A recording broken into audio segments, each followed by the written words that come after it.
Hello, I have here today with me Kelly Medford. Kelly is an artist, a landscape artist from the US, but she actually lives now in a very different place. So, Kelly, tell us a bit about where you live now and about your background. Sure. I live in Rome. I moved there a year ago, and I lived in Florence for 6 years, Florence, Italy, because I studied art at the Florence Academy. And after 6 years, I decided to move to Rome. So I've been there for the last year, painting, exploring, and I love it. I really love it.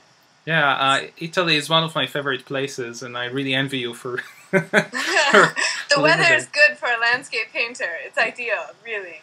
Yes. So that's why I like it. Definitely. And where are you from originally? I'm from Washington, D.C. I was born and raised there. And then I went to college in Ohio, and then I traveled a lot before moving to Rome.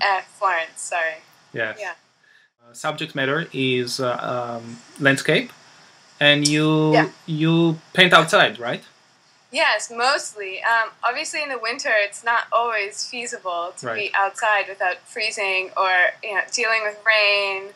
Or actually, even sometimes in Italy in the summer, there's so many tourists that one tends to want to hide. But True. Besides that, I mostly paint outside, even when it's raining sometimes. And I love painting outside.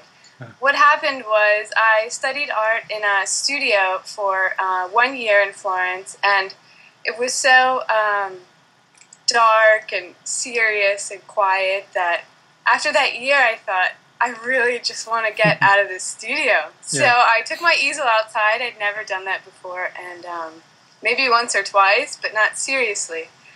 But it was such a relief, and it's so much fun. I love being outside, so that's why I do it. I just haven't really gone back since. So tell me a bit about a typical day in Rome.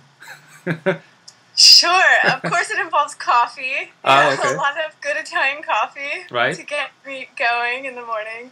But usually I get my easel together in the morning and some panels or canvases, and I have a bike that I built myself. Oh. And I put saddlebags on it to carry all of my things, and I put my easel on my back, and I go somewhere that I haven't been before. So Rome is comprised of various neighborhoods that are all really different. I mean, historically, architecturally, the populations that live there. So I try to explore a new neighborhood, every few days or once a week, depending on how paintable it is, in my opinion. So, so I go and I paint, usually in a couple locations in the same neighborhood. In a day, I'll do maybe 2 paintings. And then after that, it's, aperitivo, which is, you go and have a glass of wine with friends, hang out, talk about your day, and the good life of an Italian. And then at night I do all of my computer work, or I get up really early and do that. Yes. But mostly I spend the day painting and riding my bike around Rome. Yeah, that sounds great. I love it. Yeah. I love it. I have a really great life. I'm blessed. Excellent. Just to mention to everyone, right now you are actually talking to me from Orlando, right? Yes, I'm visiting. I've been in the States. I had a couple of exhibitions, and I was in a few paint-outs, which is a first for me, here in Orlando and also in Jacksonville. And I'm going back to Rome next week. Yes. I'm wrapping up here. Excellent. I love the weather here, though. I have to say, a landscape painter could live in Florida. No problem. Even better than Italy? Maybe not for the food. And the sun is also different, I think, over there. Yeah, yeah, it is different. It's funny. Even the light between Rome and Tuscany, like Florence, is very different. So I pay a lot of attention to that, and sometimes my palette will change because of the light. Yeah, for sure. Well, I can tell you, I'm from Israel originally. So light over there is in abundance, and I live now in Toronto, and light over here is artificial. So I really miss that part. It's a really great question. Yes. It's obviously a question that doesn't have a fixed answer. It's always evolving for me personally. But You know, success for me, it actually started out this way, and I still have this measurement for myself. It's not really about selling paintings. It's nice when I do sell paintings. It's more about, I have a vision, and it's trying to reach that. So that vision, at first, it started out with baby steps, like being able to paint what I see. I mean, just the really capturing, say, a sense of light or a sense of place. And that involves, you know, just technical ability. So, and that's always there for me. You know, just improving technically is always there, and always my one personal measure of success. You know, another personal measure of success is like creating relationships with people through my work. So, you know, being able to share my experiences, because my experiences, like living in Rome, I share through and I express through my work there that I do every day. Right. And it gives me an opportunity to share and kind of connect with people and have a dialogue about, you know, what's like in Rome, what are Italians like, what's it like being an American abroad. And in a way, that's a measure of success, even though it's not really, I'm not sure that I'm explaining it well, but it's about creating relationships and being expressed and, you know, having something to offer. This is like my, this is what I have to offer, I guess. Especially when you paint plein air. It's so much different from painting inside a studio.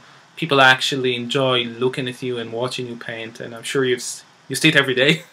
Yes, I love interacting with people. Yes, so that's a great connection that you make through that. Yes, good point. Can you share with us your number one tip for artists about, you know, being successful as an artist? Yeah, being successful. Well, first define it for yourself, which is not, you know, easier said than done. But really staying true to, no matter what happens, you know, like if you don't sell, if you're rejected from every show, gallery, whatever that is, have a vision for yourself and stick with it. I think the number one thing is doing something every day consistently over time. You know, whether that contributes to your vision. So, you know, for me, if something for me is to be good technically, then I make sure I paint something every day. Or if my goal is to sell however many paintings a month, I make sure I, you know, do what I need to do, write my newsletter, connect with people, share on Facebook, whatever that is, but just do something every day and do it consistently over time, because it doesn't happen overnight. Very, very true. Yeah. So, for example, this trip to the US, you see it as distracting or actually a change of scenery that helped you with this work? That's a great question. Probably one I've asked myself many times. No, well, I come to the States obviously to see my family and friends as well, but no, it really contributes because I get to see my fellow painters, because landscape painting is so big in the United States. It's an opportunity for me to really learn and grow from other painters and share my work, see other work, get critiqued, sell work, participate in shows. So for me, it's always like a big, I don't know, it feeds me coming to the States. Excellent. And then I'm ready to go back and paint Rome. You're missing the coffee and the wine, right? Yes, if nothing else. If nothing else. I can't even imagine how good they are. Thank you so much, Kelly, for... Moshe, thank you. Really. I really appreciate your time, and your artwork is lovely, it's beautiful, and I wish you lots of success. And maybe we'll see you one day in Rome. Who knows? Come and paint with me anytime. I'm not kidding. I'd love company. Okay. I'm alone out there on the street every day. Come anytime. Very good. Yeah. Okay. Thank you so much.